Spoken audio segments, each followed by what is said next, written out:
The iron gates of Ethan Cooper's longhouse groaned against the bitter wind as Michelle Smith pressed her trembling hands against the cold metal. Snow swirled around her thin frame, each flake a frozen needle against her pale skin. Behind those gates lay warmth, safety, and the most feared Viking lord in all the northern territories. Before her stretched only the endless white wasteland that had already claimed her family, her village, everything she had ever known. She could hear the voices inside, rough and dismissive, as another hopeful bride was turned away. The sound of boots on stone, a door slamming, then silence. Michelle closed her eyes and felt the weight of her decision settle over her like a burial shroud. She was not like the others who had come before her, daughters of wealthy jarls with dowries of gold and silver. She had nothing to offer but her presence, her willingness to stand here in the killing cold when wisdom demanded she flee. The wind howled through the valley, carrying with it the scent of smoke and the distant echo of wolves.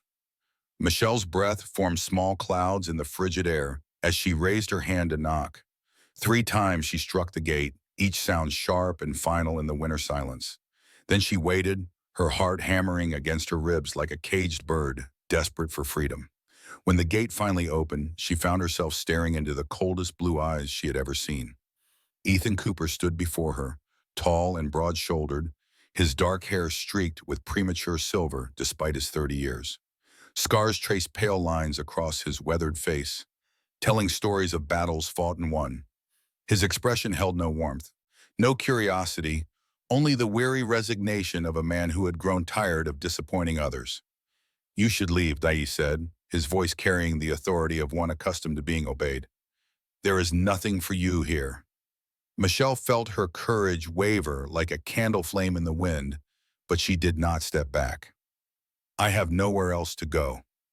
Something flickered in his eyes then, too quick to name, before the mask of indifference settled back into place. "That is not my concern. My village is gone," she continued, her voice barely above a whisper but steady as stone. "Raiders came 3 days past. My father, my brothers, everyone I knew. I am the only one left." Ethan's jaw tightened almost imperceptibly. Behind him she could see the warm glow of firelight spilling from the great hall, hear the low murmur of voices and the clink of ale cups. It seemed like another world, one she had no right to enter. "There are other places," he said, "other lords who might take pity on a refugee. I did not come seeking pity." Michelle lifted her chin, meeting his gaze with a steadiness that surprised them both. "I came because I heard you refuse every bride who seeks your hand. I thought perhaps you might understand what it means to be alone. Before we see how this ends, tell us where you were watching from and hype this video in the comments." The words hung between them like a challenge, and for a long moment neither spoke. The wind continued its relentless assault, driving snow through the gap in the gate and painting white streaks across the dark wood. Michelle felt the cold seeping through her worn cloak, numbing her fingers and toes, but she held her ground. "You know nothing of what I understand," Ethan said finally, but his voice had lost some of its harsh edge. "I know you built walls higher than any enemy could scale," she replied. "I know you choose isolation over the risk of loss. I know because I have spent 3 days walking through the wilderness, telling myself it would be easier to lie down in the snow and let the cold take me than to face another rejection." Something in her words seemed to reach him, though his expression remained carefully neutral. He studied her face, taking in the dark circles under her green eyes, the hollow of her cheeks that spoke of hunger and grief, the set of her shoulders that suggested she would not be easily broken. "What is your name?" he asked. "Michelle Smith.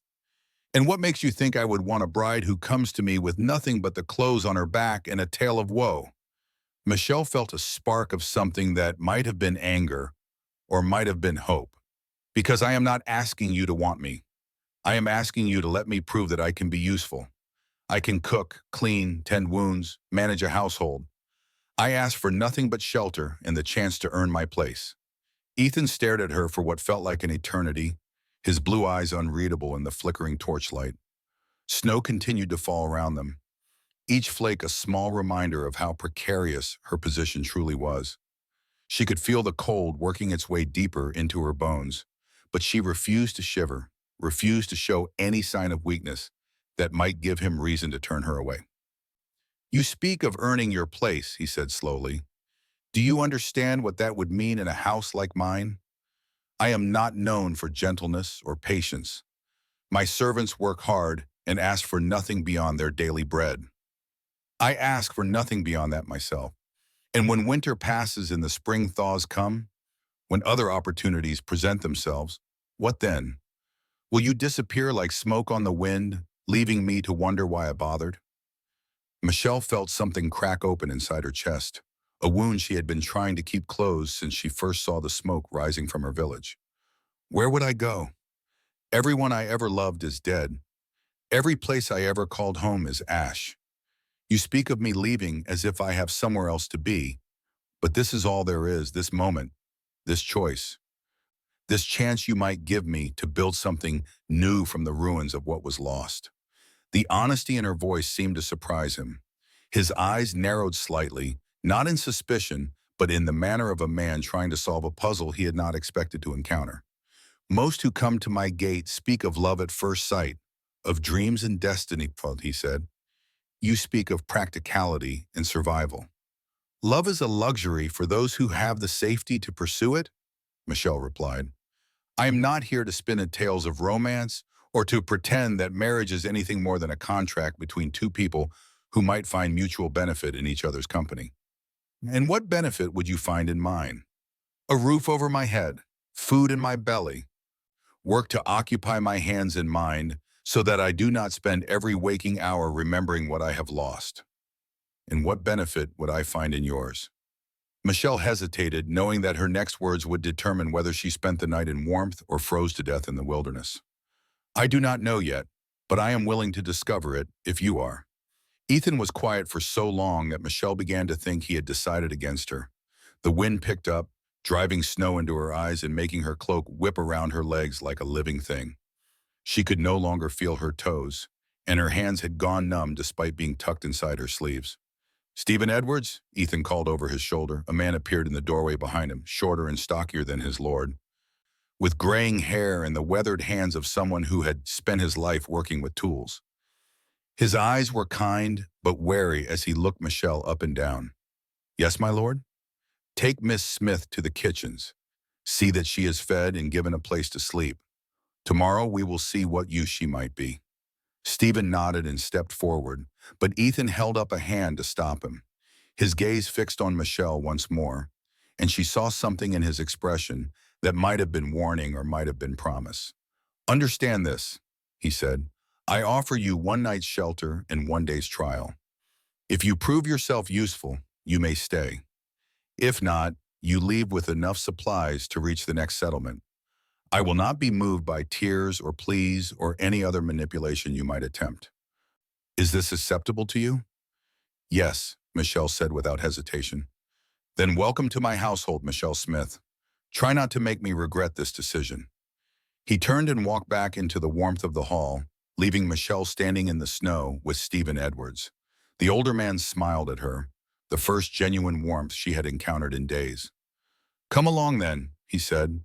"Let us get you out of this cold before you freeze solid. The kitchen fire burns hot, and there is stew left from the evening meal." Michelle followed him through the gate and into the longhouse, her legs unsteady with relief and exhaustion. The great hall was larger than she had imagined, with high wooden beams and tapestries that depicted scenes of battle and hunt. A massive fireplace dominated one wall, its flames casting dancing shadows across the faces of the men and women who sat around wooden tables, sharing ale and conversation. They looked up as she passed, their expressions ranging from curious to skeptical. She could hear whispers following in her wake, speculation about who she was and why their lord had allowed her entry when so many others had been turned away. Michelle kept her eyes forward and her chin up, determined not to show how their scrutiny affected her. Stephen led her through a doorway at the far end of the hall and into a kitchen that was warm and bright and filled with the most wonderful smells she had encountered in weeks. A large woman with flour-dusted hands and steel-gray hair looked up from the bread she was kneading, her eyebrows raised in question. "Christine Brown, this is Michelle Smith," Stephen said. "Lord Cooper has granted her shelter for the night and a trial on the morrow. She is to be fed and given a place to sleep.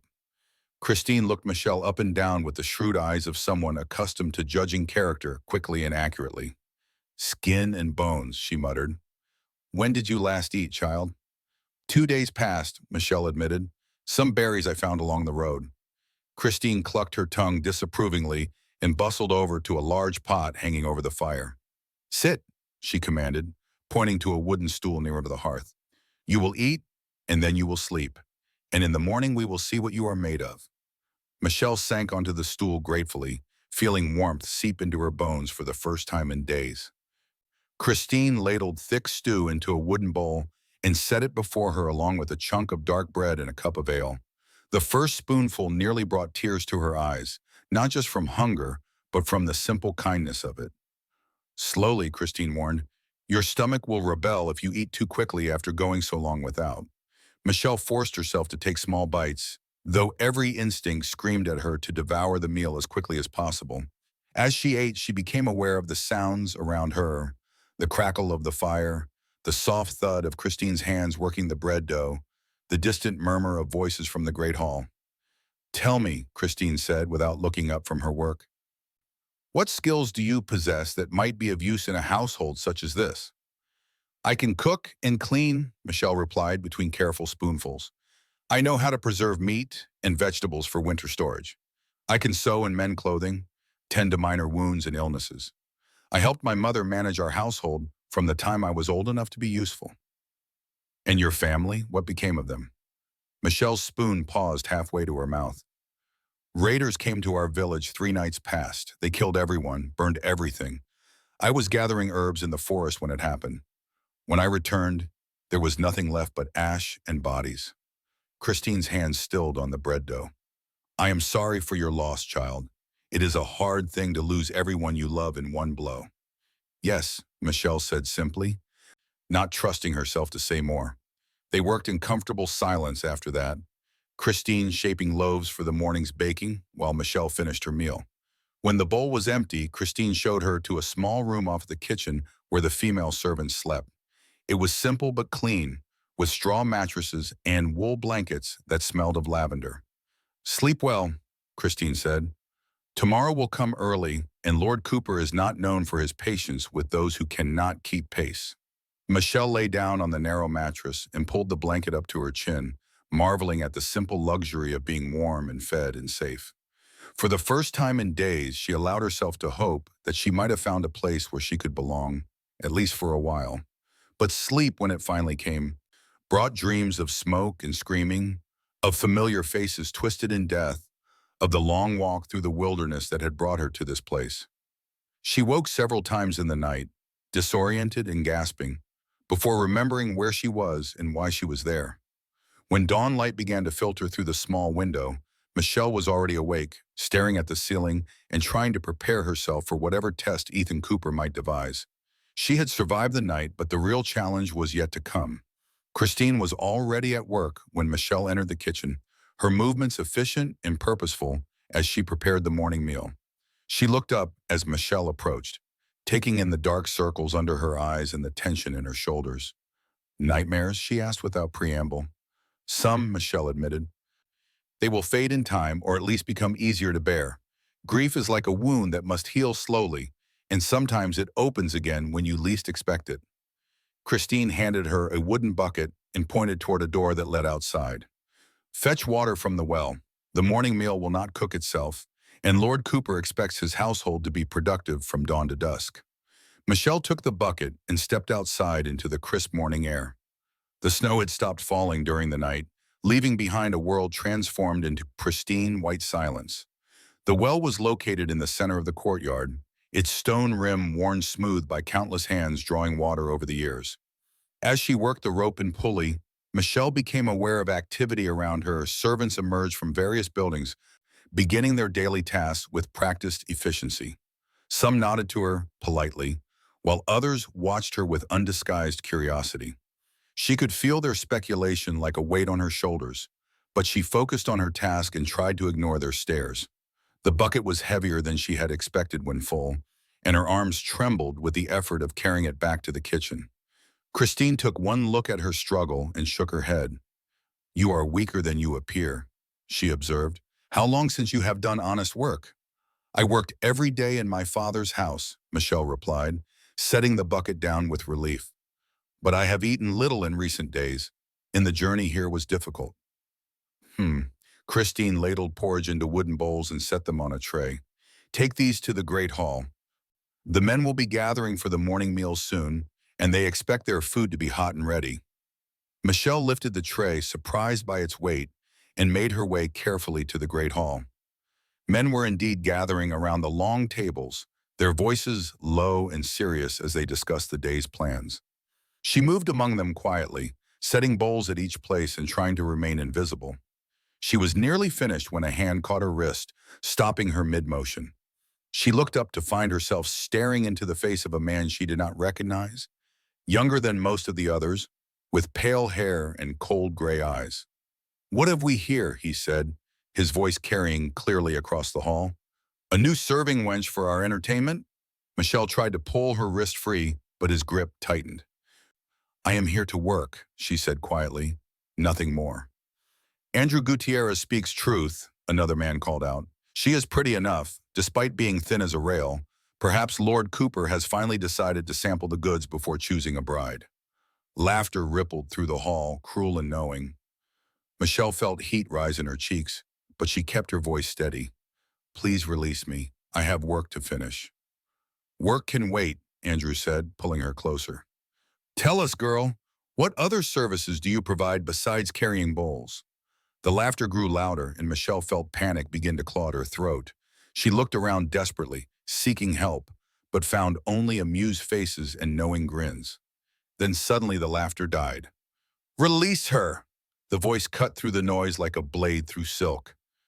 Ethan Cooper stood in the doorway, his expression thunderous. Andrew's hand fell away from Michelle's wrist as if burned, and the hall fell into complete silence. "My lord," Andrew began, but Ethan cut him off with a gesture. "You will apologize to Miss Smith," he said, his voice deadly quiet. "And then you will remember that any woman under my protection is to be treated with respect, regardless of her station." Andrew's face flushed red, but he ducked his head in what might have been contrition.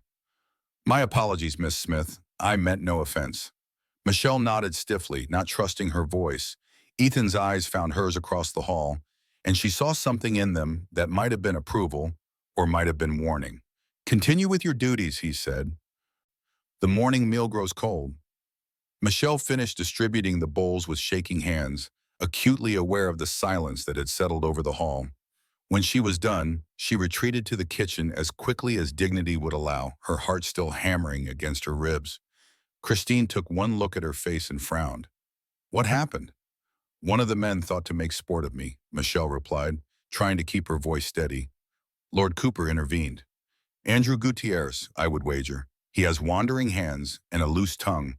You would do well to avoid him when possible." "I will remember that." Christine handed her a cloth and pointed to a stack of wooden plates. "Clean these and try to keep your wits about you. A woman alone in a house full of men must be twice as careful and 3 times as clever if she hopes to survive." Michelle spent the morning cleaning dishes, scrubbing pots, and helping Christine prepare the midday meal. The work was familiar and soothing, allowing her mind to settle after the confrontation in the great hall. She found herself falling into the rhythm of the kitchen, anticipating Christine's needs and moving efficiently through her tasks. "You work well," Christine observed as they prepared vegetables for stew. "Your mother taught you properly." "She said a woman who could not manage a household was a burden rather than a blessing," Michelle replied, peeling turnips with practiced strokes. "Wise words. Many of the girls who come seeking Lord Cooper's hand know nothing of honest work. They expect to be waited upon like queens, not understanding that even a lord's wife must know how to manage servants and resources. Is that why he refuses them all?" Christine glanced toward the door to ensure they would not be overheard, then leaned closer. "Lord Cooper has his reasons for remaining unwed, and they have little to do with the quality of his suitors. He is a man who has known great loss, and he guards his heart accordingly." "What kind of loss?" "That is not my tale to tell, child. If he chooses to share it with you, he will do so in his own time." They worked in comfortable silence after that, the steady rhythm of chopping and stirring providing a meditative quality to the morning. Michelle found herself relaxing for the first time since arriving at the longhouse, her body settling into the familiar patterns of domestic work. It was near midday when Stephen Edwards appeared in the kitchen doorway, his expression serious. "Lord Cooper wishes to see you," he said to Michelle, "in his private chamber." Michelle's stomach clenched with sudden anxiety. Did he say why? He did not share his reasons with me, but I would not keep him waiting if I were you. Michelle wiped her hands on her apron and followed Stephen through the great hall, now empty of diners, and up a narrow staircase to the upper level of the longhouse. He stopped before a heavy wooden door and knocked twice. "Enter." Stephen pushed open the door and gestured for Michelle to precede him. She stepped into a room that was surprisingly simple for a lord's private chamber. A large desk dominated one wall, covered with maps and documents. Shelves lined another wall, filled with books and scrolls. A fire burned in a stone hearth, casting warm light across wooden floors covered with simple rugs. Ethan Cooper stood with his back to the door, staring out a window that overlooked the courtyard. He did not turn when they entered. "Leave us, Stephen." The older man bowed and withdrew, closing the door behind him with a soft click. Michelle stood in the center of the room, her hands clasped before her, waiting for Ethan to speak or turn or give her some indication of why she had been summoned. "You handled yourself well this morning," he said without turning around. Many women would have screamed or wept or made a scene that would have undermined their position. "I saw no benefit in such behavior." "No, I suppose you would not." He finally turned to face her, his blue eyes unreadable. "Tell me, Michelle Smith, what do you know of my reputation? I know you are called the Cold Lord. I know you refuse every bride who seeks your hand. I know men respect and fear you in equal measure. And does this knowledge concern you?" Michelle considered the question carefully before answering. "I am more concerned with earning my place than with your reputation. A man's past actions matter less to me than his present character."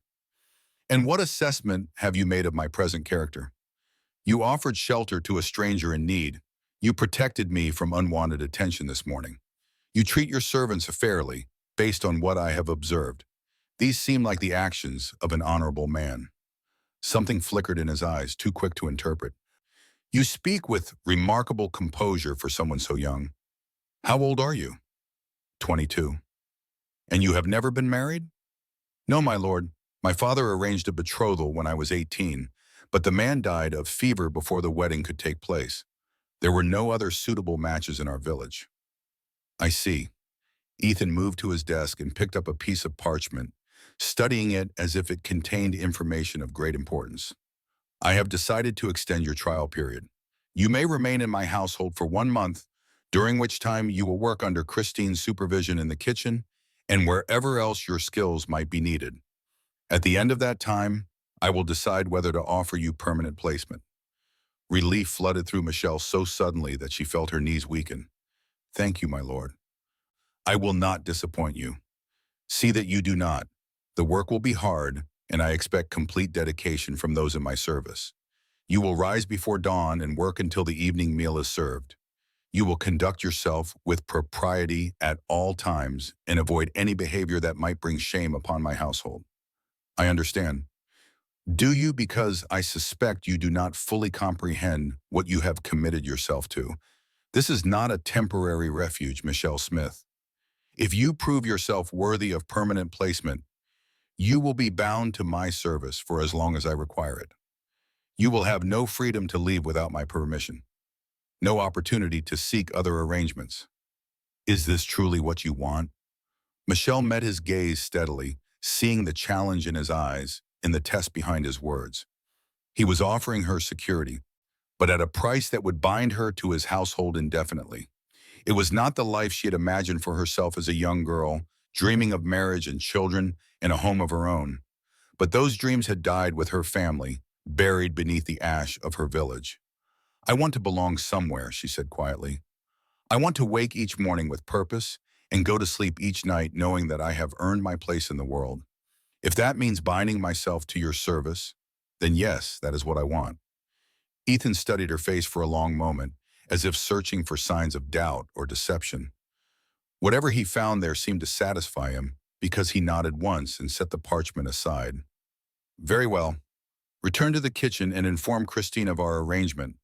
She will assign you additional duties as needed. Michelle curtsied and turned toward the door, but his voice stopped her before she could leave. One more thing. You will take your evening meals in the great hall with the rest of the household, not in the kitchen with the servants. I want my people to understand that you are under my direct protection. Is that necessary? After this morning's incident, I believe it is. Andrew Gutierrez is not the only man in my service who might mistake kindness for weakness or assume that a woman alone is fair game for his attentions. Michelle felt a flutter of something that might have been gratitude or might have been fear. Thank you for your consideration. Do not thank me yet. You may find that my protection comes with its own complications. She left his chamber with more questions than answers, but also with a sense of possibility she had not felt since the night her world burned down around her. 1 month to prove herself worthy of permanent placement. 1 month to build a new life from the ashes of the old. The rest of the day passed in a blur of activity. Christine assigned her a bewildering array of tasks: scrubbing floors, tending the fire, preparing vegetables, mending torn clothing, and helping serve the midday and evening meals. By the time the sun began to set, Michelle's body ached in ways she had almost forgotten.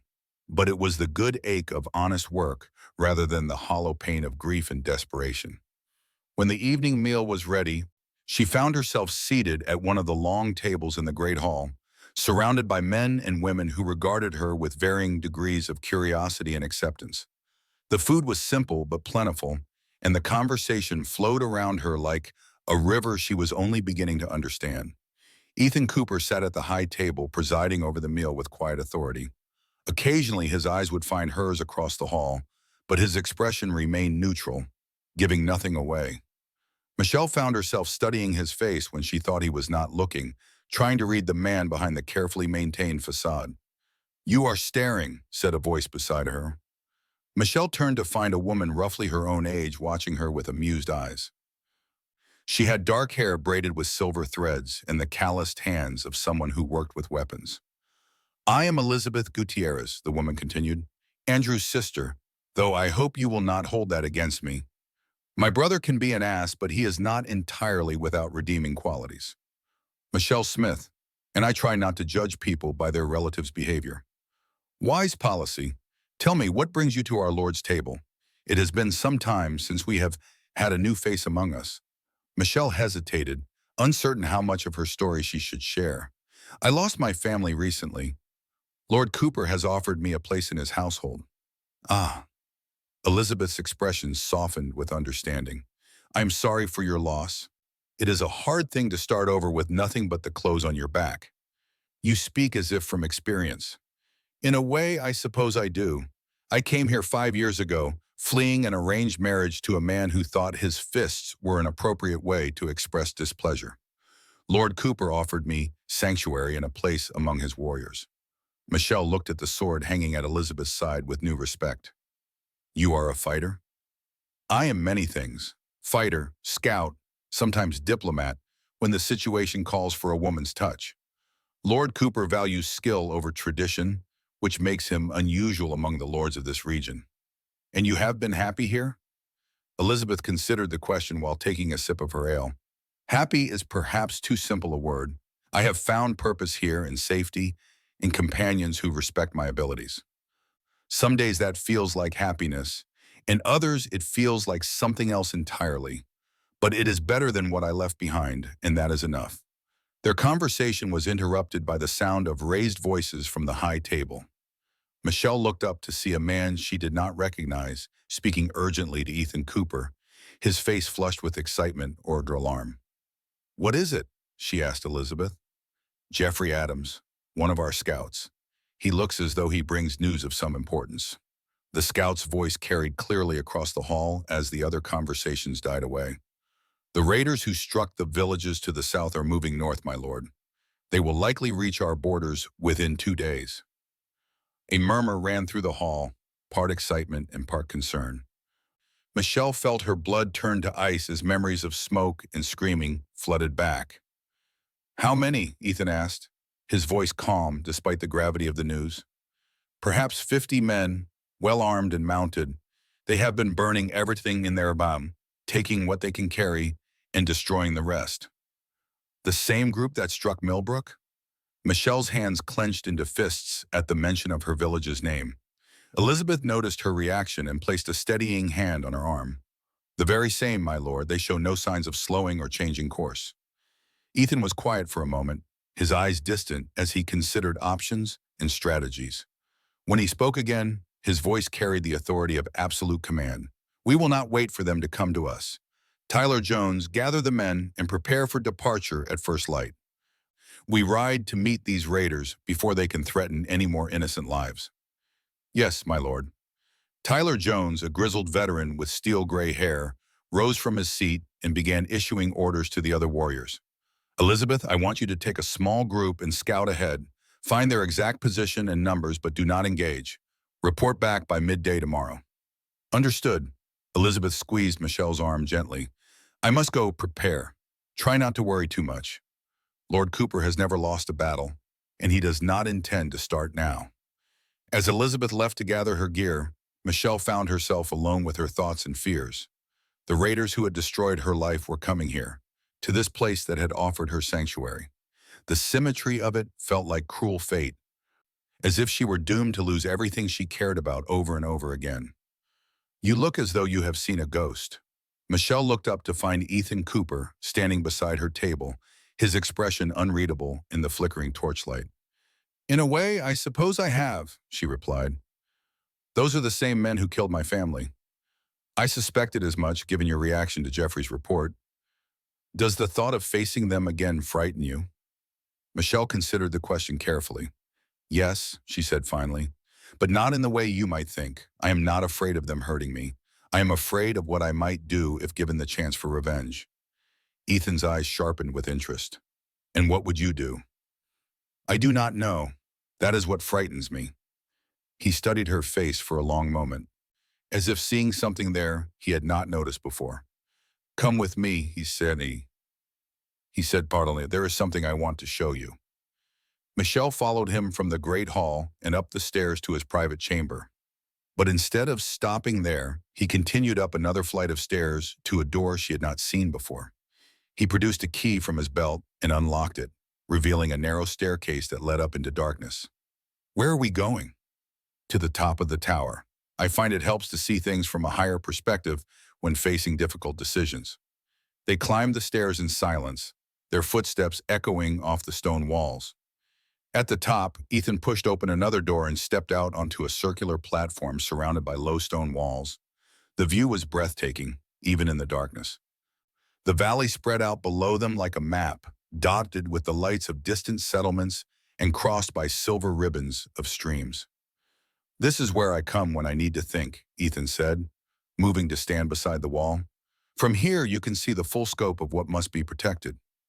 Michelle joined him at the wall, feeling the cold night air bite at her cheeks. It is beautiful and fragile.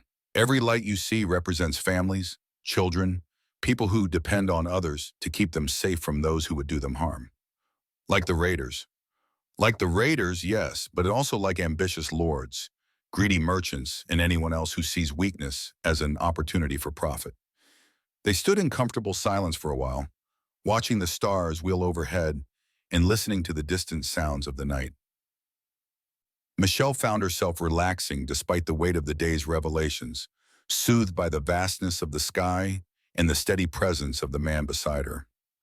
Why did you bring me here? She asked finally. Because I wanted you to understand something. Tomorrow I ride out to face the men who destroyed your life, and there is a chance I will not return. If that happens, you will be free to leave this place and seek your fortune elsewhere. But I hope you will choose to stay. Why? Because in the short time you have been here, you have shown more strength and wisdom than many who have served me for years. You face your fears without flinching, you work without complaint, and you speak truth even when it might be easier to remain silent. These are qualities I value above all others. Michelle felt something warm unfurl in her chest, a sensation she had almost forgotten existed. You barely know me. I know enough. I know you walked through a wilderness alone rather than give up hope. I know you stood at my gate in a snowstorm and asked for nothing but the chance to prove yourself useful. I know you faced down Andrew Gutierrez this morning without showing fear or weakness. You were watching? I am always watching. It is how I have survived this long in a world full of enemies. Michelle turned to face him fully, studying his profile in the starlight. What happened to you? Christine said you had known great loss, but she would not tell me what kind. Ethan was quiet for so long that Michelle began to think he would not answer. When he finally spoke, his voice was barely above a whisper. I was married once. Her name was Sarah, and she was the most beautiful, kind-hearted woman I had ever known. We were happy together, planning for the future, dreaming of children and a long life together. What happened to her? Raiders. Not the same ones threatening us now, but cut from the same cloth. They came in the night while I was away on a trading expedition. When I returned, I found our village burned and Sarah among the dead. Michelle felt her heart clench with sympathy and understanding. I am sorry. It was 7 years ago, but some wounds never fully heal. I swore that night that I would never again allow myself to care for someone I could not protect. It seemed easier to remain alone than to risk that kind of loss again. And yet you offer protection to others. That is different. My people are warriors capable of defending themselves. They understand the risks and accept them willingly. And what am I? Ethan turned to look at her then, his blue eyes intense in the starlight. I am still trying to determine that. The weight of his words settled between them like a challenge, and Michelle felt something shift in the air around them. This was no longer simply a conversation between Lord and servant, but something deeper and more complex. She could see the conflict in his eyes, the war between his desire for connection and his fear of loss. Perhaps, she said carefully, the question is not what I am, but what I choose to become. And what do you choose? I choose to be someone worthy of the protection you offer. Someone strong enough to stand beside you rather than behind you when danger comes. Ethan's expression grew troubled. You speak of standing beside me, but you are not a warrior. You have no training with weapons, no experience in battle. Then teach me. The words surprised them both. Michelle had not planned to say them, but once spoken, she realized they felt right. She had spent too much of her life being helpless, dependent on others for her safety and survival. The raiders had taken everything from her once. She would not give them the chance to do so again. You do not know what you are asking, Ethan said slowly. I am asking for the means to defend myself and those I care about. I am asking to be more than just another person you must worry about protecting. Learning to fight is not like learning to cook or sew. It requires dedication, discipline, and the willingness to endure pain and hardship that you cannot imagine. I have endured the loss of everyone I loved, walked alone through a wilderness that should have killed me, and started over with nothing but hope and determination. I think I can handle a little pain and hardship. Ethan studied her face in the starlight, and Michelle saw something that might have been admiration flicker in his eyes. Very well, he said finally. If you are serious about this, I will arrange for Elizabeth to begin training you. But understand that once you start down this path, there is no going back. A warrior's life is not an easy one. Neither is a victim's life. No, I suppose it is not. They stood in silence again, but it was a different kind of silence now, charged with possibility and unspoken promise. Michelle felt as though she stood on the edge of a precipice, about to leap into an unknown future that might destroy her or transform her into something she had never imagined she could become. We should go back, Ethan said eventually. Tomorrow will come early, and there is much to prepare. They descended the stairs together, their footsteps echoing in the narrow space. When they reached the great hall, most of the tables had been cleared, and the servants were banking the fires for the night. A few warriors remained, discussing strategy and checking weapons, their voices low and serious. Get some rest, Ethan told her. When I return, we will begin your training. And if you do not return? His jaw tightened almost imperceptibly. Then Elizabeth will continue what I started, and you will have to find your own path forward. Michelle wanted to say something more, to express the gratitude and fear and strange new hope that warred in her chest, but the words would not come. Instead, she simply nodded and made her way back to the kitchen, where Christine was finishing the last of the evening's tasks. "You look thoughtful," the older woman observed. "Did your conversation with Lord Cooper go well?" "I think so. He has agreed to extend my trial period." "Good. You have proven yourself useful in the short time you have been here." Michelle helped Christine finish cleaning the last of the pots and dishes, her mind still reeling from everything that had happened. In the span of a single day, she had gone from desperate refugee to protected household member to prospective warrior. The changes felt too rapid and too significant to fully process. "Christine," she said as they prepared to retire for the night, "what do you know of Elizabeth Gutierrez?" "She is one of Lord Cooper's most trusted warriors, skilled with blade and bow, clever as a fox, and loyal as a hound. Why do you ask?" "Lord Cooper has asked her to train me." Christine's eyebrows rose in surprise. "Train you in what?" "Fighting. I asked him to teach me how to defend myself." "Did you indeed?" Christine studied her with new interest. "That is not a request he hears often, particularly from women. What brought this on?" Michelle told her about the raiders, about her family's death, and her desire never to be helpless again. Christine listened without interruption, her expression growing more thoughtful with each detail. "I see," she said when Michelle finished. "And you believe learning to fight will somehow protect you from future loss?"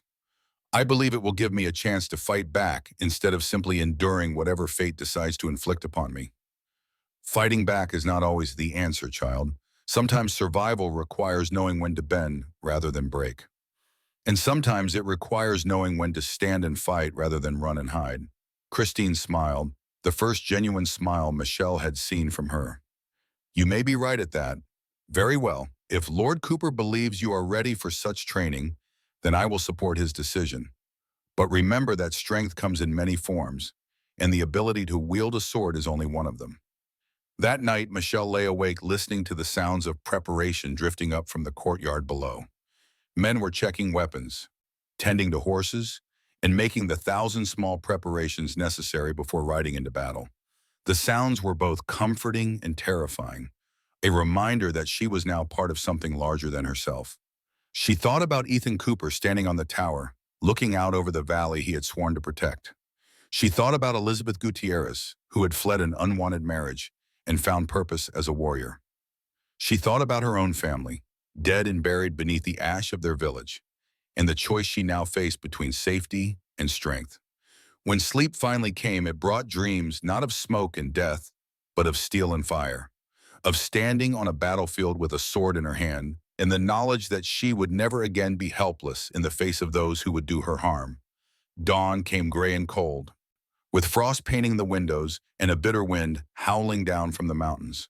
Michelle woke to the sound of horses in the courtyard and the low voices of men preparing for war. She dressed quickly and made her way to the kitchen, where Christine was already preparing a hasty meal for the departing warriors. "They leave within the hour," Christine said without preamble. "Help me pack provisions for the journey." They worked in efficient silence, filling leather bags with dried meat, hard bread, and other foods that would travel well. Through the kitchen window, Michelle could see warriors leading horses from the stable, their movements sharp with anticipation and purpose. Elizabeth Gutierrez appeared in the doorway, fully armed and ready for travel. Her dark hair was braided back from her face, and her eyes held the focused intensity of someone preparing for battle. "Michelle," she said, "Lord Cooper asked me to speak with you before we depart." Michelle wiped her hands on her apron and followed Elizabeth outside into the courtyard. The scene was one of controlled chaos, with men and horses moving in patterns that spoke of long practice and careful planning. "He tells me you wish to learn the warrior's way," Elizabeth said without preamble. "Yes. It will not be easy. I will not coddle you or make allowances for your sex or your inexperience. If you cannot keep up, you will be left behind." "I understand." Elizabeth studied her face much as Ethan had done the night before. "We shall see. When I return, we will begin with basic conditioning and weapon familiarity. Until then, continue your work in the kitchen and think carefully about whether this is truly the path you wish to follow." "It is." "Perhaps, but knowing something in your mind and knowing it in your body are very different things. We shall discover which kind of knowing you possess." A horn sounded from somewhere near the gates, its clear note cutting through the morning air. Elizabeth's head came up like a hunting hound scenting prey. "Time to go," she said. "Watch for our return and pray to whatever gods you favor that we all come back whole." She strode away toward her waiting horse, leaving Michelle standing alone in the courtyard. One by one, the warriors mounted and formed into a column, their weapons gleaming dully in the gray morning light. At their head rode Ethan Cooper, his dark cloak streaming behind him like a banner. He looked toward the kitchen as they passed, and his eyes found Michelle's through the window. For a moment, queso, their gazes held, and she saw something in his expression that might have been farewell or might have been promise. Then the column was through the gates and riding hard toward the south, leaving behind only the echo of hoofbeats and the scent of horses.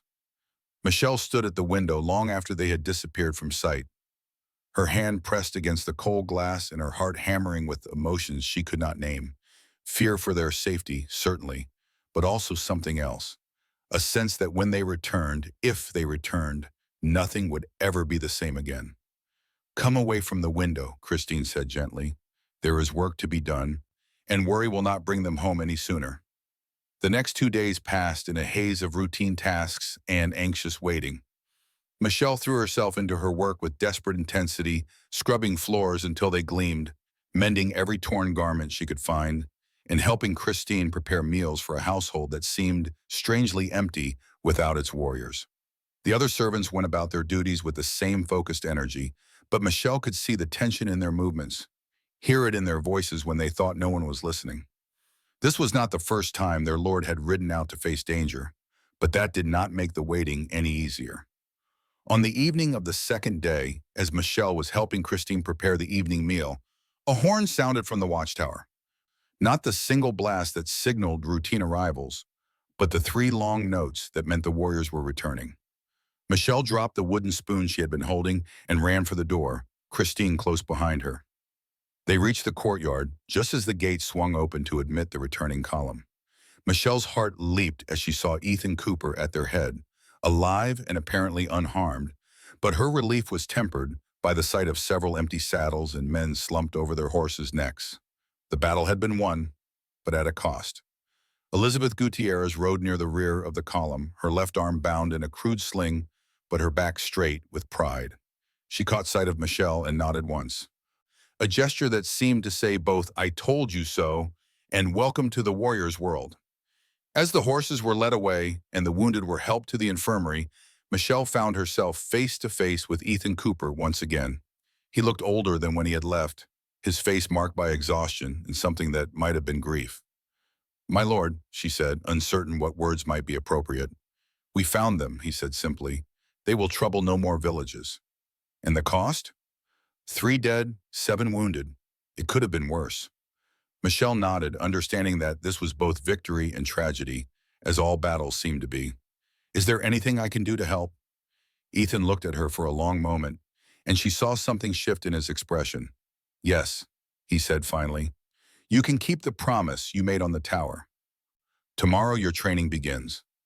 That night, Michelle lay awake listening to the sounds of a household settling back into routine after the tension of waiting. The wounded had been tended, the dead had been honored, and life continued with the inexorable rhythm of survival. But something had changed during those 2 days of absence, something she could not quite name but could feel in the air like the promise of storm.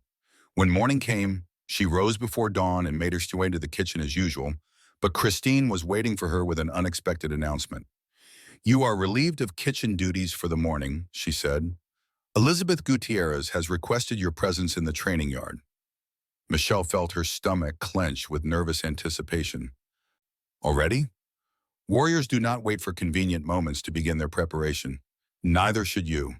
Michelle made her way to the training yard, a large open space behind the main buildings where the household's warriors practiced their skills. Elizabeth was already there, her wounded arm still in its sling, but her stance as confident as ever.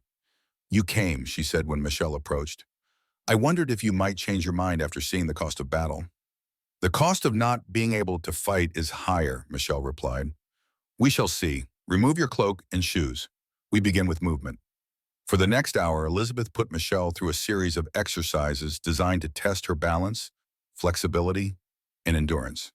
It was harder than Michelle had expected, and by the end she was breathing hard and sweating despite the cold morning air.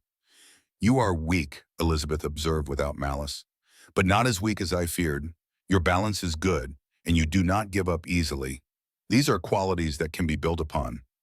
What comes next? First, you learn to fall without breaking your neck. Then you learn to get up quickly.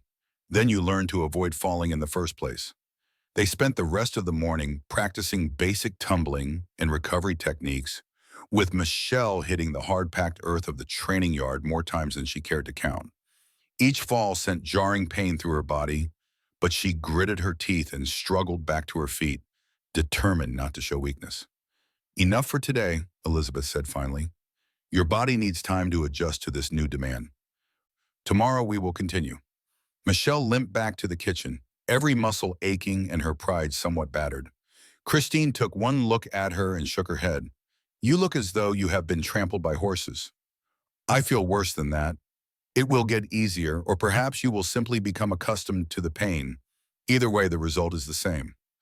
That afternoon, as Michelle struggled through her regular duties with muscles that protested every movement, Ethan Cooper appeared in the kitchen doorway. "How did your first lesson go?" he asked. "I learned that I know nothing about fighting," Michelle replied honestly. "That is the first and most important lesson. A warrior who believes she knows everything is a dead warrior." "Elizabeth said I was weak." "Elizabeth says that to everyone on their first day. The question is whether you will let that weakness define you or use it as motivation to become stronger." Michelle looked up from the vegetables she was chopping, meeting his gaze with determination she did not entirely feel. "I choose strength." "Good. Then you will survive what comes next." Over the following weeks, Michelle's days fell into a new rhythm. She rose before dawn to train with Elizabeth, spent the morning recovering and helping Christine in the kitchen, trained again in the afternoon, and collapsed into exhausted sleep each night. Her body gradually adapted to the demands being placed upon it, muscles growing stronger and reflexes becoming quicker. Elizabeth proved to be a demanding but fair instructor, pushing Michelle to her limits without breaking her spirit. She taught her to fall safely, to roll and dodge, to read an opponent's intentions from their stance and movement. Slowly, carefully, she began introducing weapons training, starting with a wooden practice sword that felt impossibly heavy in Michelle's untrained hands. "A sword is not a club," Elizabeth said, correcting Michelle's grip for the 100th time. "It is an extension of your will, a tool for expressing your intent. If you fight the weapon, it will betray you when you need it most." Michelle struggled to internalize these lessons, her movements clumsy and uncertain compared to Elizabeth's fluid grace. But gradually, incrementally, she began to improve. The sword felt less foreign in her hands, her footwork became more sure, and her understanding of combat grew from theoretical to practical. It was during one of these training sessions, nearly a month after the Warriors had returned from their battle with the Raiders, that Ethan Cooper appeared at the edge of the training yard. Michelle was in the middle of a complex drill, trying to coordinate sword work with footwork while Elizabeth called out corrections and encouragement. "Better," Elizabeth said as Michelle completed the sequence without falling over. "Your form is improving, though you still telegraph your intentions like a beacon fire." "I am trying to remember everything at once," Michelle panted, wiping sweat from her forehead. "That is your problem. Stop trying to remember and start feeling. A warrior's body must know what to do without conscious thought." "Wise advice," Ethan said, stepping into the yard. "How is she progressing?" "Better than I expected," Elizabeth admitted. "She has natural balance and good instincts. With more time and practice, she might actually become competent." "High praise from you," Ethan observed. "Do not let it go to your head," Elizabeth told Michelle. "Competent is a long way from skilled, and skilled is a long way from masterful." Michelle nodded, understanding that this was Elizabeth's way of acknowledging her progresses while keeping her humble. She had learned to read her instructor's moods and methods, recognizing the difference between genuine criticism and motivational provocation. "I would like to see what she has learned," Ethan said, "if you do not object to an observer." "I do not object, but she might. It is one thing to make mistakes in front of your instructor, another to do so in front of your Lord." Michelle felt her cheeks flush, but she straightened her shoulders and met Ethan's gaze. I am not afraid of making mistakes in front of anyone. How else can I learn to do better? Something that might have been approval flickered in his eyes. Then show me what Elizabeth has taught you. For the next hour, Michelle demonstrated the various skills she had acquired, from basic sword forms to defensive maneuvers, to the tumbling and recovery techniques that had left her bruised and aching in those first weeks. She was acutely aware of Ethan's presence, of his eyes following her every movement, but she forced herself to focus on the tasks at hand. When she finished, she was breathing hard, and her muscles trembled with exhaustion, but she felt a quiet pride in what she had accomplished. She was not yet a warrior, but she was no longer the helpless refugee who had appeared at the gates months ago. Impressive, Ethan said, and Michelle heard genuine admiration in his voice. You have come further in a few weeks than many do in months. I have had an excellent teacher, Michelle replied, glancing at Elizabeth. Teaching can only do so much. The student must provide the dedication and determination. Elizabeth gathered up the practice weapons and prepared to leave. That is enough for today. Rest tomorrow, and we will continue the day after. As Elizabeth departed, Michelle found herself alone with Ethan in the training yard. The sun was beginning to set, painting the sky in shades of orange and gold, and the air carried the promise of another cold night. Walk with me, Ethan said. They left the training yard and made their way through the compound, past the stables and workshops where the daily business of the household continued. Michelle was surprised when Ethan led her not back toward the main buildings, but up a path that wound toward the hills behind the longhouse. Where are we going? Somewhere we can talk without being overheard or interrupted. The path led to a small grove of trees that offered shelter from the wind and a view of the valley below. Ethan settled onto a fallen log and gestured for Michelle to join him. For a moment they sat in comfortable silence, watching the last light fade from the sky. You have exceeded my expectations, he said finally. In what way? In every way that matters. Your dedication to training, your willingness to endure hardship, your refusal to complain or make excuses. These are qualities I value above all others. Michelle felt warmth spread through her chest at his words. I told you I would prove myself worthy of your protection. You have done more than that. You have proven yourself worthy of my respect. The distinction was important, and Michelle understood its significance. Respect was something that had to be earned through actions, not granted as a courtesy. What happens now? She asked. Now you continue your training until Elizabeth declares you ready for real combat.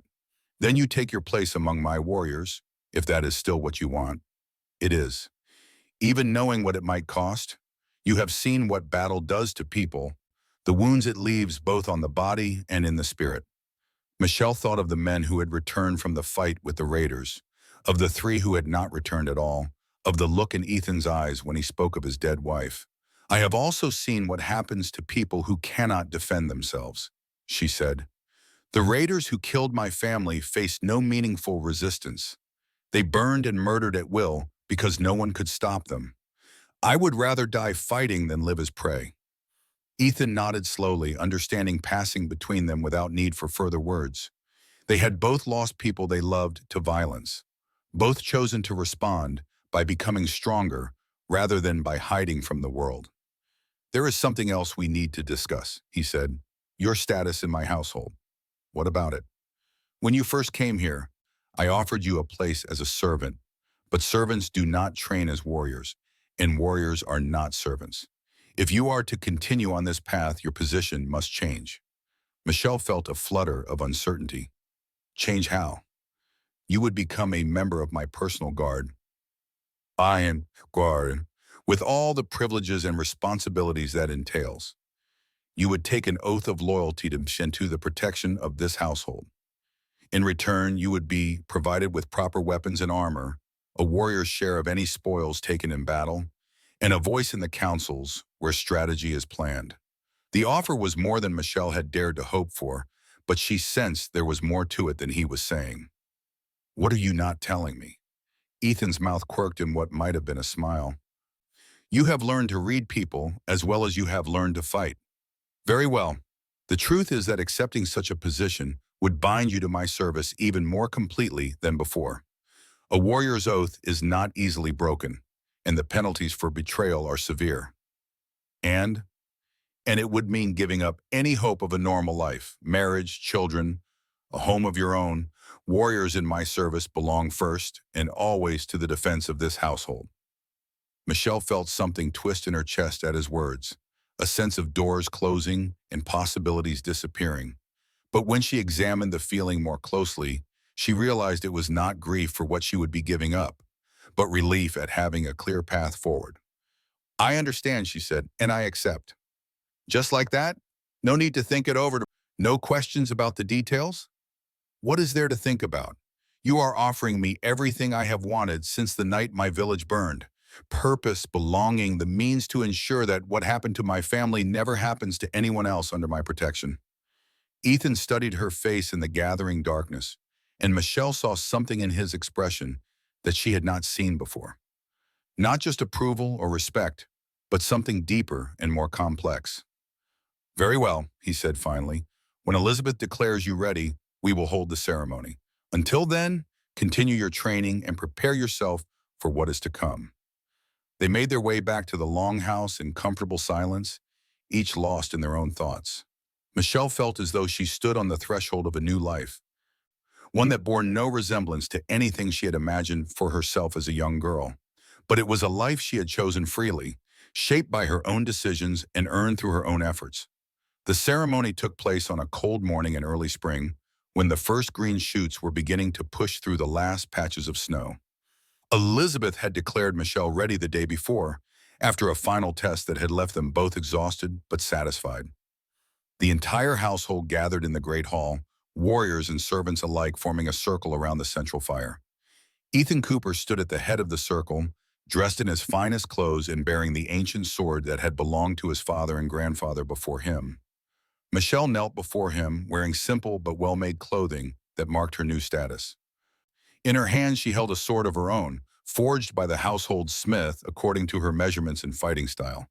It was not ornate or decorated, but it was perfectly balanced and sharp enough to split a hair. Michelle Smith, Ethan began, his voice carrying clearly through the hall, you have proven yourself through trial and training, through dedication and sacrifice. Do you swear to serve this household with honor, to defend its people with your life, and to place its welfare above your own? I do so swear, Michelle replied, her voice steady despite the magnitude of the moment. Do you swear to obey my commands in battle, to follow my lead in times of danger, and to stand beside your fellow warriors no matter the cost? I do so swear. Do you swear to conduct yourself with honor, to show mercy to those who deserve it, and to be a credit to the warrior's calling? I do so swear. Ethan drew his sword and touched it lightly to each of Michelle's shoulders, then to the top of her head. Then rise, Michelle Smith, warrior of my household, guardian of my people, sister to all who share this calling. Michelle stood, feeling the weight of the oath she had taken settle around her like armor. The assembled household erupted in cheers and applause, welcoming her into their ranks with genuine warmth. Elizabeth stepped forward and embraced her, grinning with pride. Well done, she said. You have earned your place among us. The celebration continued long into the night, with food and drink flowing freely and stories being shared of battles fought and victories won. Michelle found herself at the center of attention, receiving congratulations and advice from warriors who had initially viewed her with skepticism. But it was the quiet moment later, when the hall had mostly emptied and she found herself alone with Ethan by the dying fire, that meant the most to her. How do you feel? He asked. Different, she said honestly, as though I have become someone I never expected to be. Change is the price of growth. The woman who came to my gate months ago could not have taken the oaths you spoke today. No, she could not. That woman was running from her past, trying to escape the pain of loss. This woman chooses to face the future, whatever it might bring. Ethan nodded, understanding the distinction. And what do you see in that future?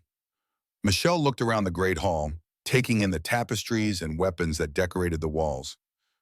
The long tables where she had shared meals with people who had become her family, the fire that would be banked but never allowed to die completely. I see a home worth defending, she said. I see people worth protecting. I see a purpose that gives meaning to everything I may have endured. And is that enough? The question hung between them, loaded with implications that neither was quite ready to explore. Michelle felt the weight of it, the suggestion that there might be more to life than duty and purpose, but she was not sure she was ready for that conversation. It is enough for now, she said finally.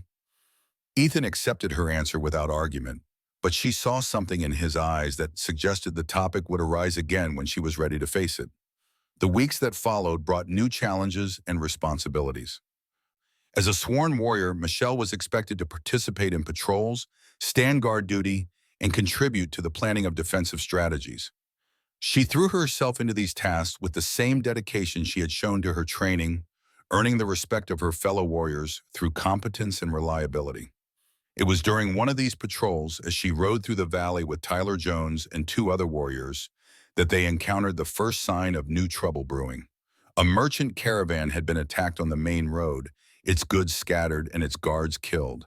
The attackers had left no survivors, but the pattern of the assault told a clear story.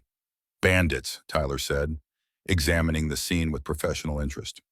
Well organized and well armed. This was not the work of desperate refugees or opportunistic thieves.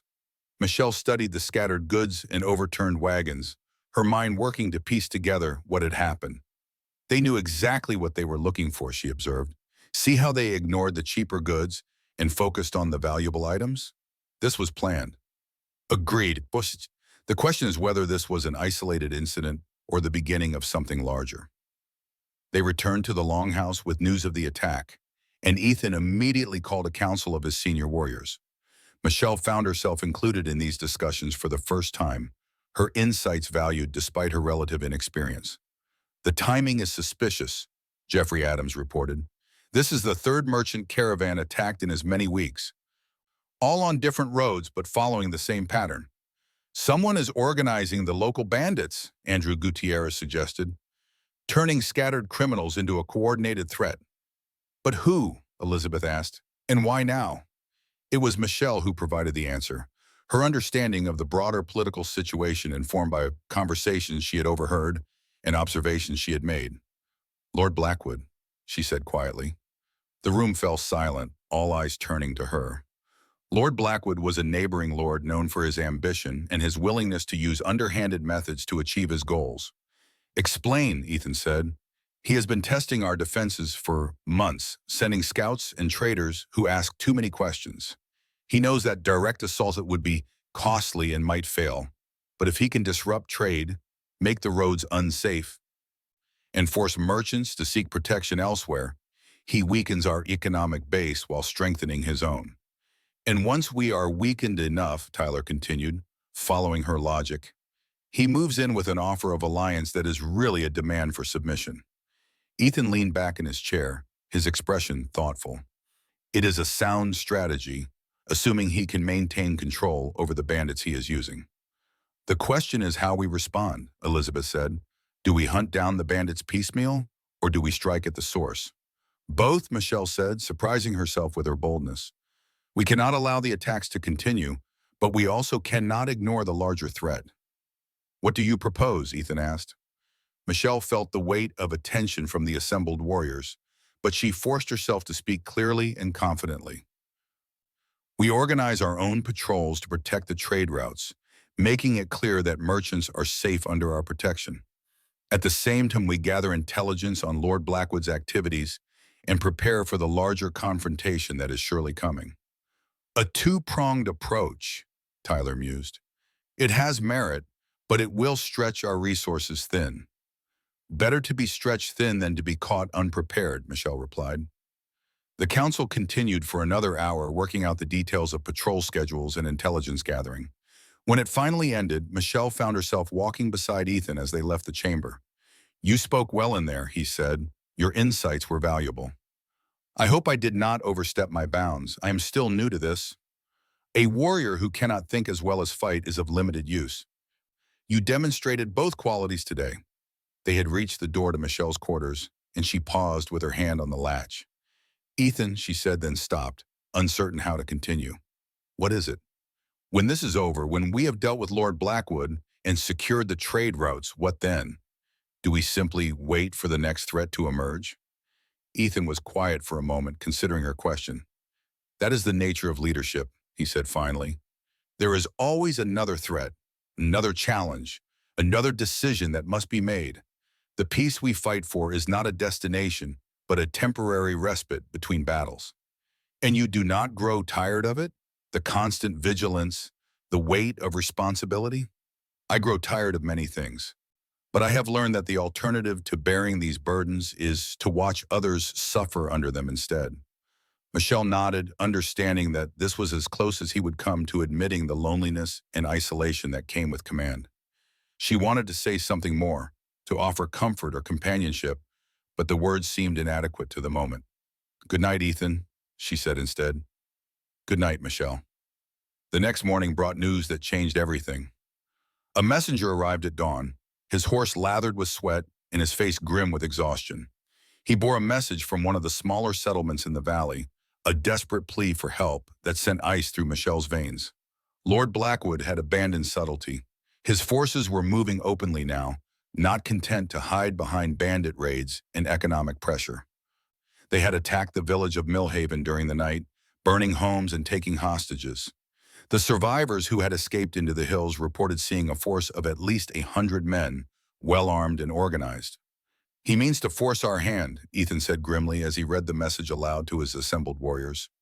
"He knows we cannot ignore a direct attack on people under our protection." "It is a trap," Tyler warned. "He wants to draw us out, make us fight on ground of his choosing." "Perhaps," Ethan agreed, "but we cannot abandon Millhaven to its fate.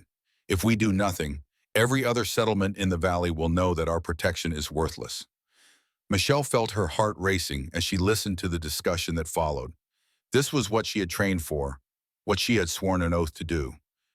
But knowing that intellectually and facing the reality of imminent battle were very different things. "How long do we have?" Elizabeth asked. "Not long," the messenger replied. "Lord Blackwood's men were still in the village when I left, but they will not remain there indefinitely. If we are to save the hostages, we must move quickly." "Then we ride within the hour," Ethan decided. "Full war party. Every warrior we can muster. This ends today." The next hour passed in a blur of preparation. Weapons were sharpened, armor was donned, and horses were saddled with practiced efficiency. Michelle found herself checking and rechecking her gear, her hands trembling slightly with nervous energy. "First battle?" Elizabeth asked, appearing at her side. "Papa?" "Yes. The fear you are feeling is normal. Even veterans feel it before a fight. How do you manage it?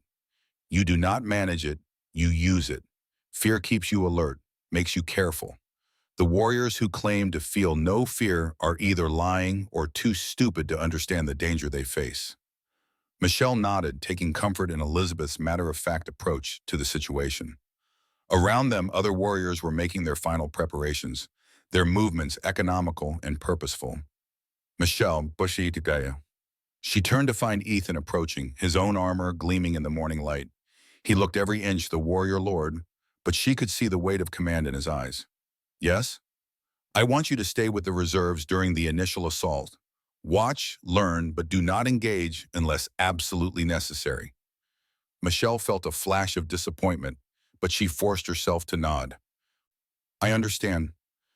This is not a reflection on your abilities. It is simply prudent to ease you into combat gradually." "I said I understand." Ethan studied her face, then nodded. "Good. Stay close to Tyler, follow his lead, and remember everything Elizabeth taught you." The war party rode out as the sun reached its zenith, a column of armed warriors moving with deadly purpose through the valley. Michelle rode near the rear with the reserves, her heart pounding with anticipation and fear. The ride to Millhaven took most of the afternoon, the urgency of their mission driving them hard through terrain that grew increasingly rough as they approached the foothills. Michelle found herself studying the landscape with new eyes, seeing it not just as countryside but as potential battlefield, noting places where enemies might hide or defenders might make a stand. They paused at a ridge overlooking the village, and Michelle felt her stomach clench at the sight below. Smoke still rose from several buildings, and she could see the armed men moving through the streets with casual arrogance. Bodies lay scattered in the central square, and a group of villagers huddled under guard near what had once been the meeting hall. 43 men that I can see, Jeffrey Adams reported, after a careful count, probably more inside the buildings. Dispositions? Ethan asked. Scattered, overconfident. They are not expecting immediate retaliation. Michelle watched as Ethan studied the scene below, his mind working through possibilities and contingencies. This was leadership in its purest form. The moment when all the planning and preparation came down to a single decision that would determine who lived and who died. We hit them hard and fast, he said finally. 3 groups. Elizabeth takes the left flank and secures the hostages. Andrew takes the right and cuts off their retreat. I lead the center and drive straight through their main force. And the reserves? Tyler asked. Hold position here unless I signal otherwise. If something goes wrong, you are our last line of defense. The attack began with the thunder of hooves as the main force charged down the hillside toward the village. Michelle watched from the ridge as Ethan's plan unfolded with deadly precision, the 3 groups spreading out to envelop the surprise bandits. The fighting was brief but savage. Lord Blackwood's men were skilled, but they had been caught off guard and were outnumbered by warriors who fought with the fury of righteous anger. Michelle found herself gripping her sword hilt as she watched, every instinct screaming at her to join the battle below. Easy, Tyler murmured beside her. Your time will come soon enough. It was over in less than an hour. The bandits who were not killed outright threw down their weapons and surrendered, while the hostages were freed and the village secured. Michelle felt a complex mix of relief and disappointment as she watched the aftermath, proud of her companion's victory, but frustrated by her own inaction. Come, Tyler said, leading the reserves down into the village. There will be wounded to tend and prisoners to secure. Michelle threw herself into these tasks with determined efficiency, helping to bandage wounds and organize the surviving villagers. It was not the glorious combat she had trained for, but it was necessary work that served the same ultimate purpose. It was while she was tending to a wounded villager that she heard the commotion from the edge of town. Shouts, the ring of steel on steel, and Tyler's voice calling for reinforcements. Michelle looked up to see a new group of riders approaching at full gallop, their banners bearing Lord Blackwood's colors. The trap had been sprung. Reserves to me, Tyler shouted, drawing his sword as the new arrivals crashed into the scattered warriors who were still dealing with the aftermath of the first battle. Michelle found herself swept up in the chaos, her training taking over as she moved to join the defensive line Tyler was trying to form. This was it, her first real combat, and there was no time for fear or doubt. The enemy came at them in a disciplined charge, their leader a massive man in black armor who cut through the defensive line like a scythe through grain. Michelle found herself facing a bandit with a notched sword and murder in his eyes, and suddenly all her training crystallized into pure instinct. She parried his first strike, feeling the shock of impact travel up her arm, then riposted with a thrust that opened a line of red across his ribs. He snarled and came at her again, but she was already moving, her feet finding the balance Elizabeth had drilled into her over countless hours. The fight seemed to last forever and no time at all. Michelle was dimly aware of other battles raging around her, of Tyler's voice shouting orders, of the clash and ring of weapons. But her world had narrowed to the man in front of her and the deadly dance they performed with steel. When her opponent finally fell, clutching a mortal wound in his chest, Michelle stood over him, breathing hard and staring at the blood on her blade. She had killed a man.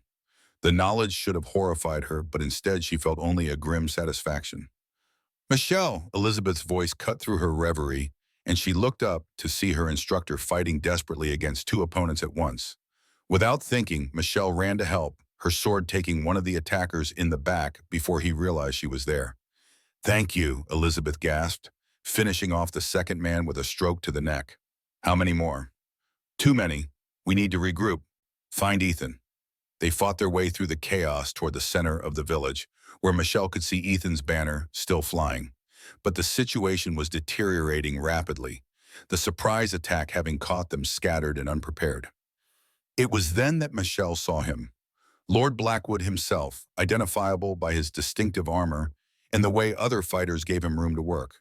He was advancing on Ethan with deadly purpose, his massive sword carving through anyone who tried to intervene. Michelle felt something cold and hard settle in her chest as she watched the two lords circle each other like wolves.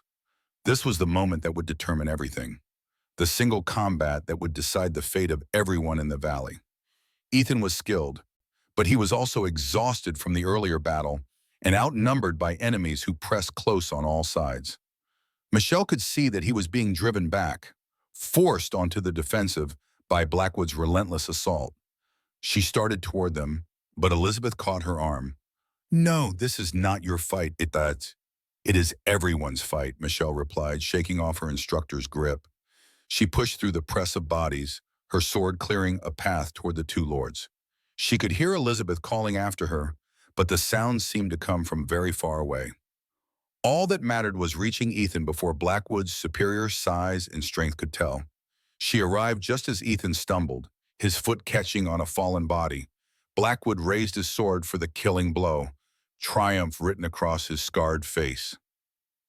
Michelle threw herself between them, her blade meeting Blackwood's in a shower of sparks that sent shockwaves through her entire body. "Who dares?" Blackwood snarled, his pale eyes fixing on her with deadly intensity. "Someone who has lost everything to men like you," Michelle replied, settling into a fighting stance. Blackwood laughed, a sound like grinding stone. "A girl? Ethan Cooper sends a girl to fight his battles?" "I fight my own battles," Michelle said, and attacked. What followed was the most desperate fight of her life. Blackwood was stronger, more experienced, and armed with a weapon that could cleave her in two if it connected. But Michelle was faster, more agile, and driven by a fury that had been building since the night her village burned. She danced around his powerful strokes, using her speed and Elizabeth's training to stay just out of reach of his blade. When she could, she struck back, opening small wounds that bled freely but did not slow him down. "You cannot win, girl," he taunted between attacks. "You are skilled, I grant you, but skill alone is not enough." Michelle did not waste breath on replies.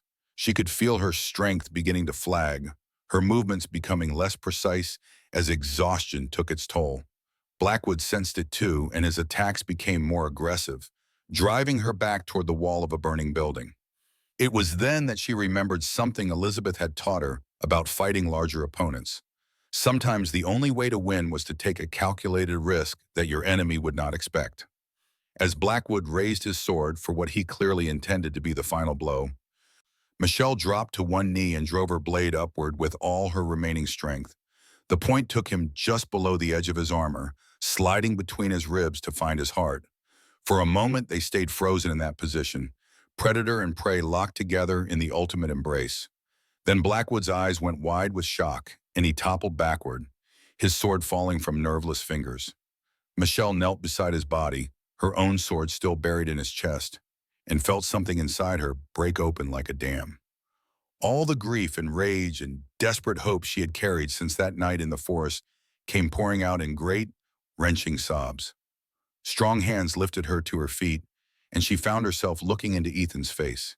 His eyes were bright with something that might have been pride or might have been love, and when he spoke, his voice was rough with emotion. "You saved my life. You saved mine first," she replied. Around them, the battle was winding down as Blackwood's men either fled or surrendered. The trap had failed, and with their leader dead, the threat to the valley was broken. But Michelle barely noticed any of it. All she could see was the man standing before her, the man she had chosen to serve and protect, and, somewhere along the way, to love. "Michelle," he said, and her name on his lips sounded like a prayer. "Yes? When we return home, there are things we need to discuss."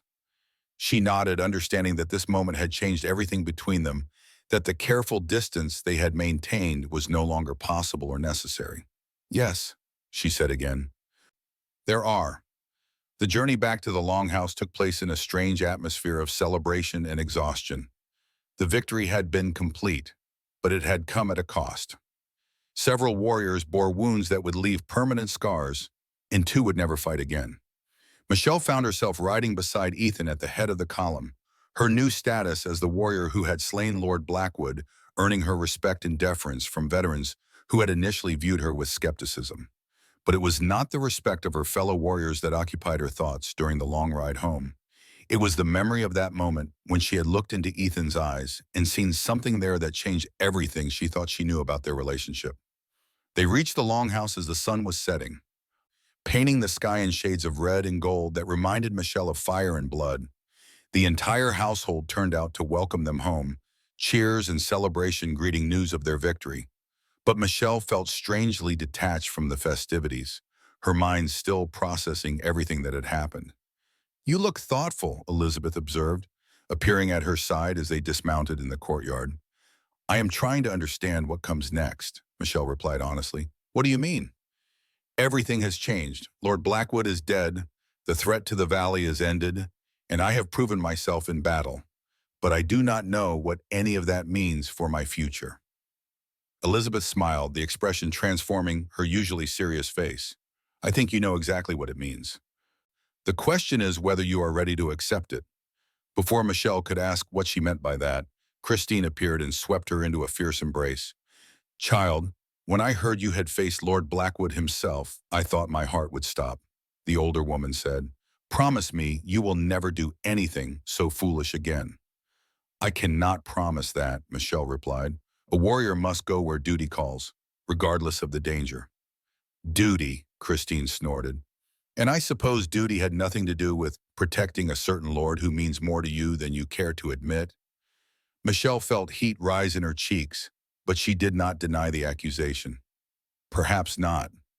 At least you are honest about it. Come, there will be time for talk later. Right now you need food and rest in that order." The great hall had been prepared for a victory feast, with long tables groaning under the weight of food and drink. Michelle found herself seated at the high table, a position that would have seemed impossible just months ago. The conversation swirled around her as warriors recounted the battle, each telling growing more dramatic with each cup of ale. But she noticed that Ethan remained unusually quiet throughout the meal, his eyes distant as if his thoughts were elsewhere. When the formal part of the feast ended and people began to drift away in small groups, he caught her eye and nodded toward the door. "Walk with me," he said quietly. They left the warmth and noise of the great hall and stepped out into the cool night air. Without discussion, they made their way up the familiar path to the tower, climbing the stairs in comfortable silence until they reached the circular platform at the top. The valley spread out below them, peaceful under the star-filled sky. It was hard to believe that just hours ago it had been threatened by war and violence. Now it seemed as serene as a painting, the scattered lights of distant settlements twinkling like earthbound stars. "Do you remember the first time we came here?" Ethan asked, moving to stand beside the low wall. "I remember thinking that I had never seen anything so beautiful," Michelle replied. "And I remember you telling me about your wife." "Sarah, yes, I told you about her because I wanted you to understand why I could not offer you more than shelter and work."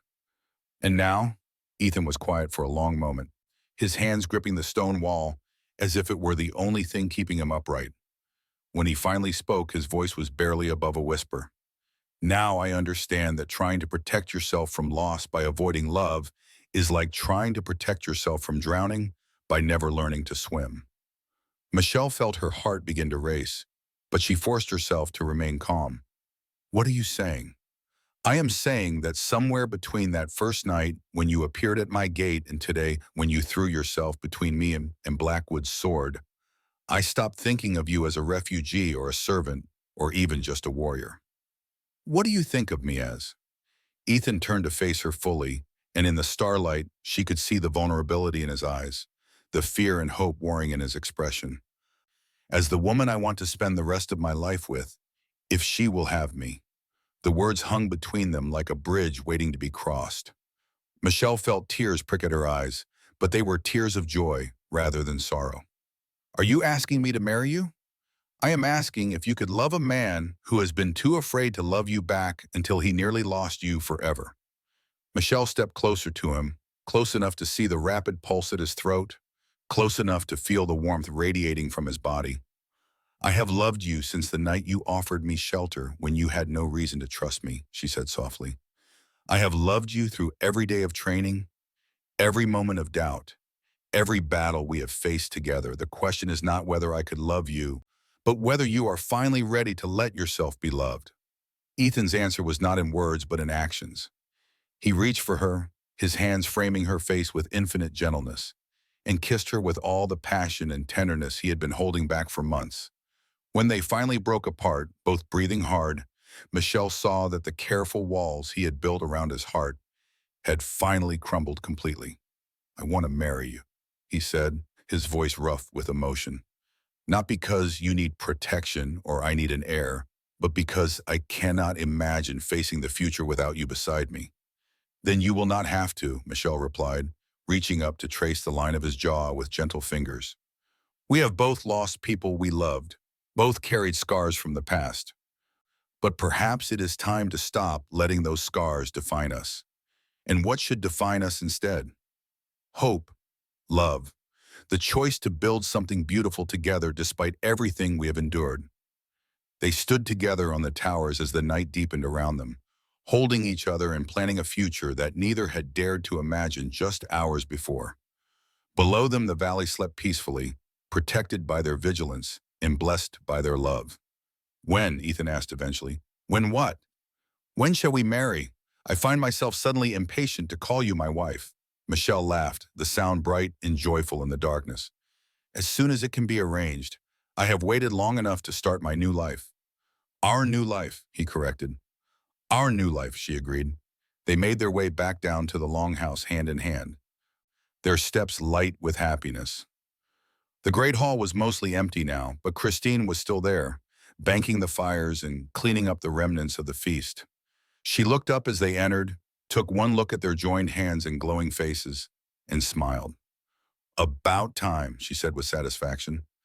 "I was beginning to think you were both too stubborn to admit what everyone else could see." "Everyone else?" Michelle asked. "Child, the entire household has been watching you two dance around each other for months. We were beginning to place bets on whether you would figure it out before winter." Ethan laughed, a sound Michelle had rarely heard from him, but hoped to hear much more often in the future. "And who won the bet?" "Elizabeth, naturally.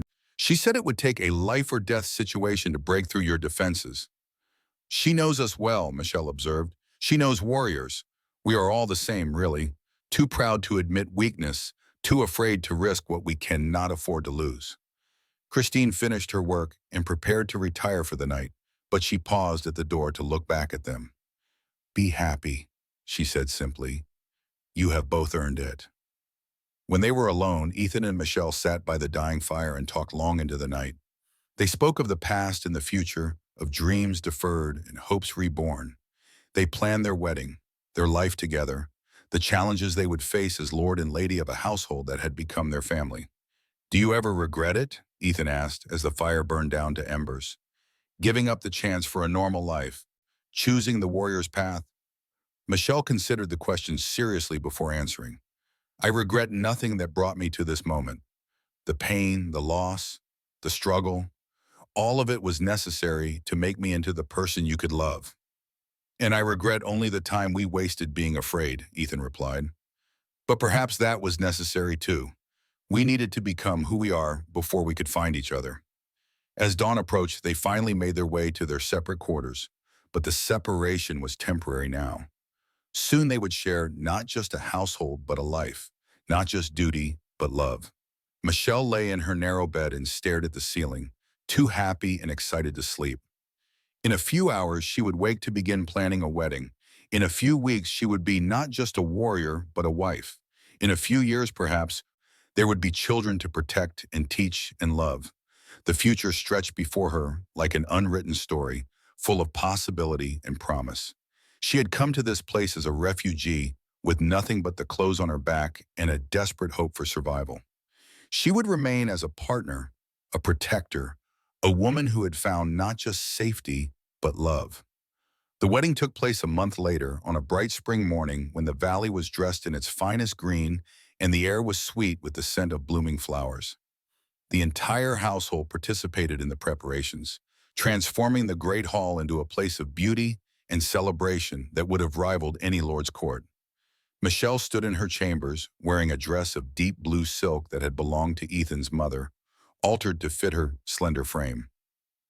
Elizabeth and Christine fussed over her appearance, braiding flowers into her dark hair and ensuring that every detail was perfect.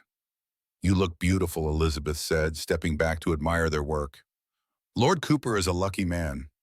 "We are both lucky," Michelle replied, smoothing the silk of her skirts. "A year ago, I thought my life was over. Now I am about to begin the most important chapter of it." "Are you nervous?" Christine asked. "Terrified," Michelle admitted with a laugh. "But not about marrying Ethan, about living up to the responsibility of being his partner in all things." "You will," Christine said with quiet confidence.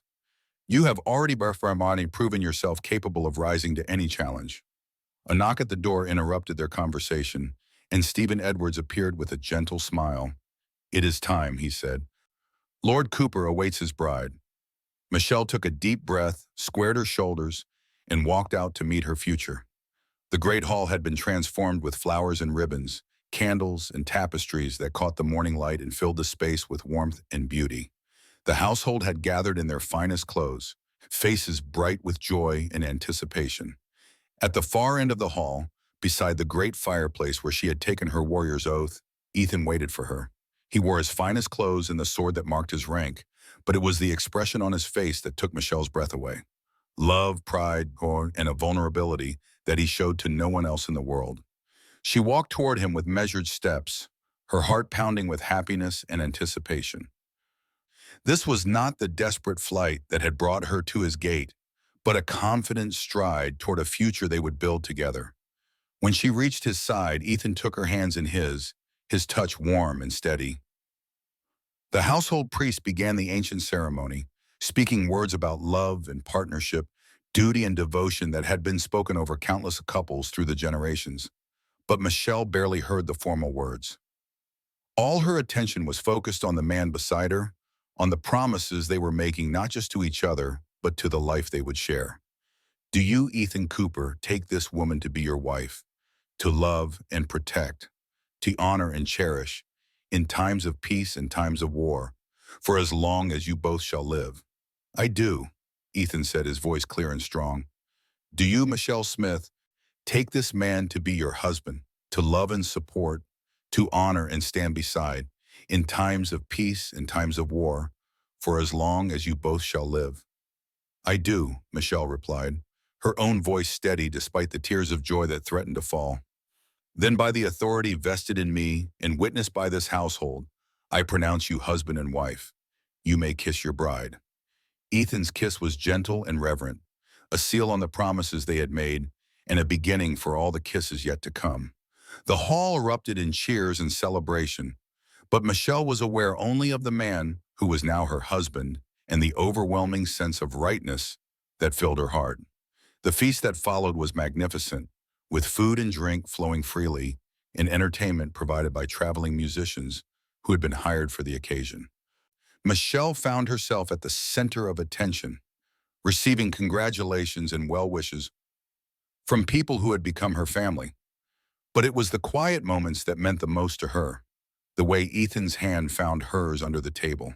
The way he looked at her when he thought no one else was watching. The way he included her in conversations about the future of their household, making it clear that they would rule together as true partners. As the evening wore on and the celebration continued, Michelle reflected on the journey that had brought her to this moment.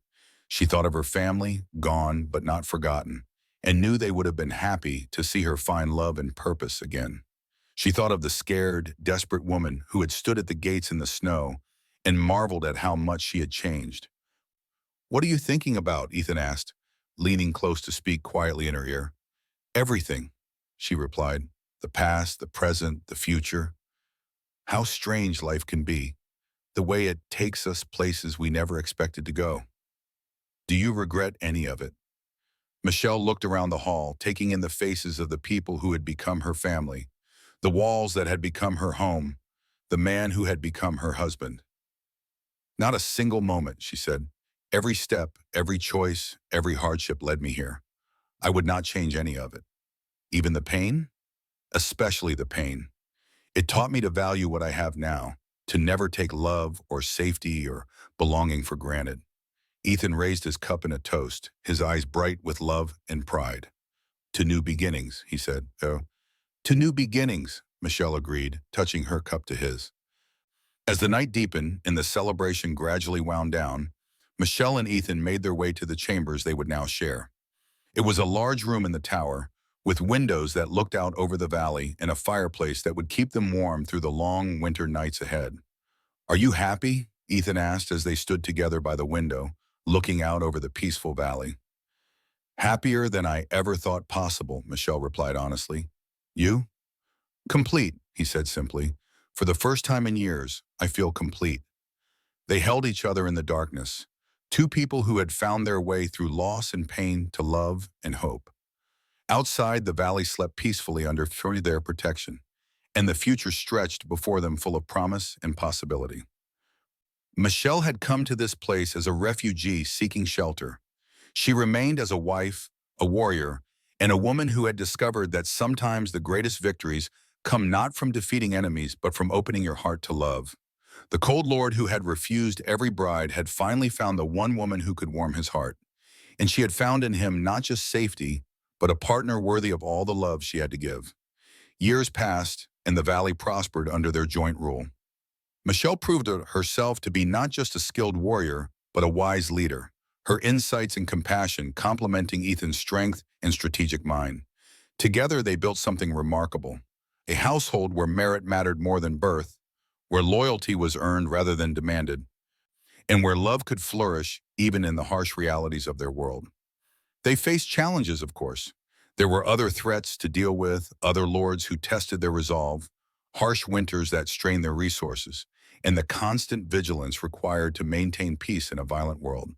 But they faced these challenges together, as partners in every sense of the word. Children came, as Michelle had hoped they would. First a daughter with her mother's green eyes and her father's determined chin, then a son who showed early promise as both scholar and warrior, then another daughter who seemed destined to follow in her mother's footsteps as a fighter. Michelle taught them all to be strong, to stand up for those who could not protect themselves, to value honor and loyalty above personal gain. Ethan taught them strategy and leadership, the weight of responsibility and the price of command. Together, they raised children who would carry on their legacy of strength tempered by compassion. Elizabeth remained as Michelle's closest friend and most trusted advisor, eventually taking over much of the training of new warriors. Christine continued to rule the kitchen with benevolent tyranny, her sharp tongue hiding a heart that welcomed every lost soul who found their way to their gates. The household grew and changed over the years, but its core values remained constant.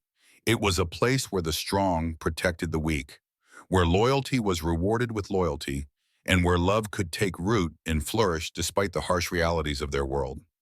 On quiet evenings when the day's work was done and the children were asleep, Michelle and Ethan would sometimes climb to the top of the tower and look out over the valley they had sworn to protect. The view never lost its power to move them, the scattered lights below a reminder of all the lives that depended on their vigilance and wisdom. "Do you ever wonder what would have happened if I had turned you away that first night?" Ethan asked during one such evening, his arm around his wife's shoulders as they watched the stars wheel overhead. "I try not to think about it," Michelle replied. "Some paths are too terrible to contemplate. I think about it sometimes. How different everything would have been. How empty my life would have remained. But you did not turn me away. You saw something in me worth saving, worth protecting, worth loving. I saw strength disguised as vulnerability, courage masquerading as desperation. I saw a woman who had lost everything but refused to surrender hope."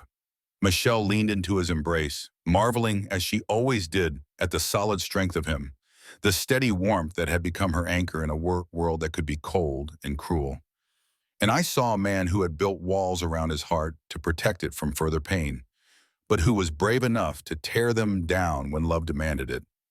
They stood in comfortable silence, two people who had found in each other not just love, but completion. The scared refugee and the cold lord were gone, replaced by partners who had built something beautiful and lasting from the ashes of their separate tragedies. "The children will need to know their history," Ethan said eventually. "Not just the official version, but the real story. How their mother came to us with nothing but hope and determination. How she became the strongest person I have ever known. and how their father learned that true strength sometimes means allowing yourself to be vulnerable, that the greatest victory is not in conquering enemies, but in opening your heart to love. They will have challenges of their own to face, Ethan mused. The world will not become gentler simply because we wish it to be so. But they will face those challenges with the knowledge that they are loved, that they belong somewhere, that they have people who will stand beside them no matter what comes. As we stood beside each other, as we will always stand beside each other. The night deepened around them, but they remained on the tower, reluctant to break the spell of peace and contentment that surrounded them. Below, the valley slept under their protection, and above, the stars bore witness to their enduring love. Michelle thought of the woman she had been, desperate and alone, standing at the gates in the snow, with nothing but hope to sustain her. That woman could never have imagined the life that awaited her, the love she would find, the strength she would discover within herself. But perhaps that was the nature of hope itself, the ability to believe in possibilities that seemed impossible, to take the first step toward a future that could not be seen or guaranteed. She had taken that step, and it had led her here, to this moment, to this man, to this life that was richer and more fulfilling than anything she had dared to dream. Thank you, she said softly. For what? For seeing me, for believing in me, for giving me the chance to become who I was meant to be. Thank you, Ethan replied, for refusing to give up, for standing at my gate until I had no choice but to let you in, for saving my life in more ways than I can count. They made their way back walls to their chambers, their steps slow and measured, reluctant to end this perfect evening. But there would be other evenings, other moments of peace and contentment, other chances to marvel at the unexpected paths that had brought them together. In their bed, surrounded by the familiar comfort of their shared space, they held each other close and spoke quietly of plans and dreams, of the children they were raising, and the legacy they hoped to leave behind. I love you, Michelle whispered as sleep began to claim her. And I love you, Ethan replied, his voice soft with drowsiness and deep contentment. They slept peacefully, two souls who had found their way home to each other, their dreams filled with visions of a future bright with promise and possibility.